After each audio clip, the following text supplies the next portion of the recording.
നമസ്കാരം. മലയാളി വാർത്തയിലേക്ക് സ്വാഗതം. സംസ്ഥാനത്ത് വിവിധ ജില്ലകളിൽ ഇടിമിന്നലോടുകൂടിയ മഴയുണ്ടാകുമെന്ന് കേന്ദ്ര കാലാവസ്ഥാ വകുപ്പിന്റെ മുന്നറിയിപ്പ്. അടുത്ത 3 മണിക്കൂറിൽ തിരുവനന്തപുരം, കൊല്ലം, പത്തനംതിട്ട, ആലപ്പുഴ, കോട്ടയം, ഇടുക്കി, തൃശൂർ, കോഴിക്കോട്, കണ്ണൂർ, കാസർഗോഡ് ജില്ലകളിലാണ് ഒറ്റപ്പെട്ടയിടങ്ങളിൽ ഇടിമിന്നലോടുകൂടിയ നേരിയതോ മിതമായതോ ആയ മഴയ്ക്കുള്ള സാധ്യതയാണ് പ്രവചിക്കപ്പെട്ടിട്ടുള്ളത്. മണിക്കൂറിൽ 40 കിലോമീറ്റർ വരെ വേഗതയിൽ വീശിയേക്കാവുന്ന ശക്തമായ കാറ്റിനും സാധ്യതയുണ്ട്. എറണാകുളം, മലപ്പുറം ജില്ലകളിൽ ഒറ്റപ്പെട്ടയിടങ്ങളിൽ നേരിയ മഴയ്ക്കും സാധ്യതയുണ്ടെന്നും കേന്ദ്ര കാലാവസ്ഥാ വകുപ്പ് അറിയിച്ചു. ഇന്ന് കണ്ണൂർ, കാസർഗോഡ് ജില്ലകളിൽ യെല്ലോ അലർട്ട് പ്രഖ്യാപിച്ചിരിക്കുകയാണ്. ഒറ്റപ്പെട്ട ശക്തമായ മഴയ്ക്കുള്ള സാധ്യതയാണ് പ്രവചിക്കപ്പെട്ടിരിക്കുന്നത്. 24 മണിക്കൂറിൽ 64.5 മില്ലിമീറ്റർ മുതൽ 115.5 മില്ലിമീറ്റർ വരെ മഴ ലഭിക്കുന്ന സാഹചര്യത്തെയാണ് ശക്തമായ മഴ എന്നതുകൊണ്ട് അർത്ഥമാക്കുന്നത്.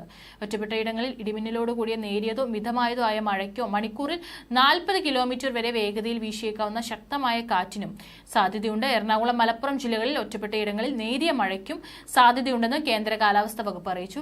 കേരള, ലക്ഷദ്വീപ് തീരങ്ങളിൽ മത്സ്യബന്ധനത്തിന് തടസ്സമില്ലെന്നും കേന്ദ്ര കാലാവസ്ഥാ വകുപ്പ് അറിയിച്ചു.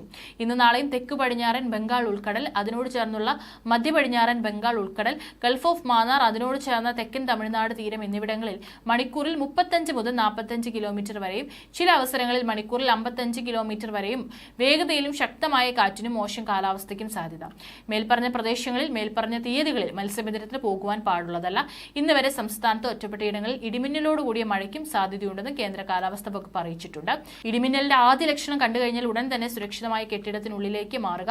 തുറസായ സ്ഥലങ്ങളിൽ തുടരുന്നത് ഇടിമിന്നൽ ഏൽക്കാനുള്ള സാധ്യത വർദ്ധിപ്പിക്കും. ശക്തമായ കാറ്റിനും ഇടിമിന്നലിനും സാധ്യതയുള്ള ഘട്ടത്തിൽ ജനലും വാതിലും അടച്ചിടുക. വാതിലിനും ജനലിലും അടുത്ത് നിൽക്കാതിരിക്കുക. കെട്ടിടത്തിനകത്ത് തന്നെ ഇരിക്കുകയും പരമാവധി ഭിത്തിയിലോ തറയിലോ സ്പർശിക്കാതിരിക്കാൻ ശ്രമിക്കുകയും ചെയ്യുക. ഗൃഹോപകരണങ്ങളുടെ വൈദ്യുതി ബന്ധം വിച്ഛേദിക്കുക. വൈദ്യുതി ഉപകരണങ്ങളുമായുള്ള സാമീപ്യം ഇടിമിന്നലുള്ള സമയത്ത് ഒഴിവാക്കുക. ഇടിമിന്നലുള്ള സമയത്ത് ടെലിഫോൺ ഉപയോഗിക്കുന്നത് ഒഴിവാക്കണം. മൊബൈൽ ഫോൺ ഉപയോഗിക്കുന്നതുകൊണ്ട് കുഴപ്പമില്ല. അന്തരീക്ഷം ഏകാവൃതമാണെങ്കിലും തുറസായ സ്ഥലത്തും ടെറസിലും കുട്ടികൾ ഉൾപ്പെടെ കളിക്കുന്നത് ഒഴിവാക്കുക. ഇടിമിന്നലുള്ള സമയത്ത് വൃക്ഷങ്ങളുടെ ചുവട്ടിൽ നിൽക്കരുത്. വാഹനങ്ങൾ മരച്ചുവട്ടിൽ പാർക്ക് ചെയ്യുകയും അരുത്. ഇടിമിന്നലുള്ള സമയത്ത് വാഹനത്തിനകത്ത് തന്നെ തുടരുക. കൈകാലുകൾ പുറത്തിടാതിരിക്കുക. വാഹനത്തിനകത്ത് നിങ്ങൾ സുരക്ഷിതമായിരിക്കും. സൈക്കിൾ, ബൈക്ക്, ട്രാക്ടർ തുടങ്ങിയ വാഹനങ്ങളിലുള്ള യാത്ര ഇടിമിന്നൽ സമയത്ത് ഒഴിവാക്കുകയും ഇടിമിന്നൽ അവസാനിക്കുന്നതുവരെ സുരക്ഷിതമായ ഒരു കെട്ടിടത്തിൽ അഭയം തേടുകയും വേണം. മഴക്കാർ കാണുമ്പോൾ തുണികൾ എടുക്കാനും ടെറസിലേക്കോ മുറ്റത്തേക്കോ ഇടിമിന്നലുള്ള സമയത്ത് പോകരുതെന്നും കേന്ദ്ര കാലാവസ്ഥാ വകുപ്പിന്റെ ജാഗ്രതാ നിർദ്ദേശത്തിൽ പറയുന്നുണ്ട്.